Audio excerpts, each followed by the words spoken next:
Knowledge. కళ్ళు కావచ్చు, ముక్కు కావచ్చు, చెవులు కావచ్చు, నోరు కావచ్చు, అర్థమైంది కదా. ఈ కింద శరీర భాగం కింద ఉండేవన్నీ కూడా కర్మేంద్రియాలు పని చేయాలి, వర్క్ చేసేటువంటి సెన్సిటివ్స్ ఇవన్నీ కూడా. నీ చెయ్యి లేవాలన్నా, నీ కాలు కదలాలన్నా, అదే కదా, ఏం చేయాలన్నా కూడా నీ మైండ్ ఇన్స్ట్రక్షన్ ఇవ్వాలి. మైండ్ ఇన్స్ట్రక్షన్ ఇవ్వకుండా కింద శరీరం ఏది కదలదు అని అర్థం ఏంటి? ఈ మైండ్ ఏదైతే ఇన్స్ట్రక్షన్ ఇస్తుందో దాంతో మన శరీరం కదులుతుంది, శరీరం పనిచేస్తుంది కదా.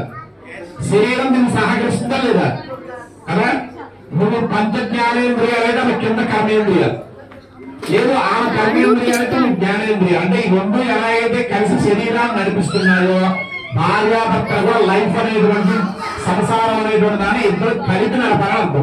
అని నేను చెప్తే అమ్మాయి వినాలి, అమ్మాయి చెప్తే నువ్వు కూడా వినాలనుకో.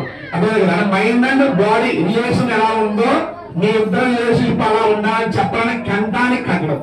ఈ రెండు ఏం చేసుకుంటూ ఇది అర్థమైంది కదా. మాంగళ్య సూత్రం లేదు ఇది అది వివాహంలో ప్రతిదానికి అర్థం ఉంది. ఇప్పుడు ఇద్దరు తలంబరాలు పోసుకున్నారు, అది సరదాగా ఏదో పోసుకోవడానికి కాదు.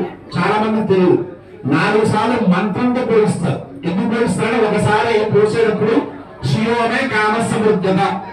ముందర ఇద్దరు బతకడానికి కావాల్సింది ఏంటి? డబ్బు. శ్రీయము అంటే లక్ష్మి, డబ్బు కదా.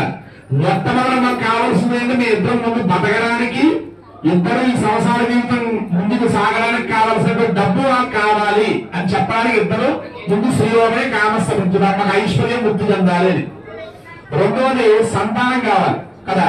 పశవ అంటే సంతానం అర్థం. పశువుమే కామసమృద్ధత కాబట్టి ప్రజామే కామసమృద్ధతం. ప్రజ అంటే సంతానం అని అర్థం. అందుకే మన అందరినీ ఏమంటారు? ప్రజలు అంటారు. ప్రజలు అంటే సంతానం అని అర్థం. కాబట్టి ఆ సంతానం వృద్ధి చెందాలి కాబట్టి రెండోసారి చూసుకుంటారు. మూడోది పశవమే కామసమృద్ధతం. అంటే పూర్వకాలం ఇప్పుడైతే లేవు కానీ పూర్వకాలం అందరికీ తెలిసి వ్యవసాయం చేసేవాడు అగ్నిగుతుంది కదా. అప్పుడు ఆవులు, గేదెలు, దూడలు ఇవన్నీ ఉండేగా. అవన్నీ ఎన్ని ఎక్కువ ఉంటే అంత ఐశ్వర్యం ఉంటారు డబ్బులు వాళ్ళు. ఇప్పుడు లేకపోవచ్చు కానీ మనకు కూడా వాడి ఉపయోగం ఉంది. కనీసం అంటే మన పెద్ద పాలు తాగుతున్నాగా కదా, వాటితో కూడా మన ఉపయోగం ఎంతో కొంత ఉంది కదా. వ్యవసాయం అంటే ధాన్యం తింటున్నామన్నీ, కానీ అవి కూడా వృద్ధి చెందాలి అని అర్థం.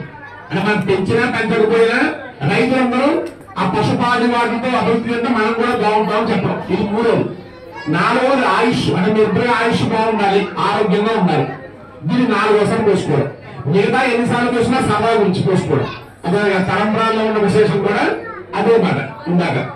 కాబట్టి ఇద్దరికి వివాహంలో ఇందాక చెప్తున్నదే, ఒకరు నమస్కారం చేయడం, అందులో పెద్దవారికి నమస్కారం చేయడం సాంప్రదాయం కాబట్టి నమస్కారం చేయడం తప్ప, నేను భర్త కాబట్టి నేను పురుషుడు జన్ కాబట్టి నేను అది ఆమె తక్కువ అనేటువంటి ఫీలింగ్ కాదు.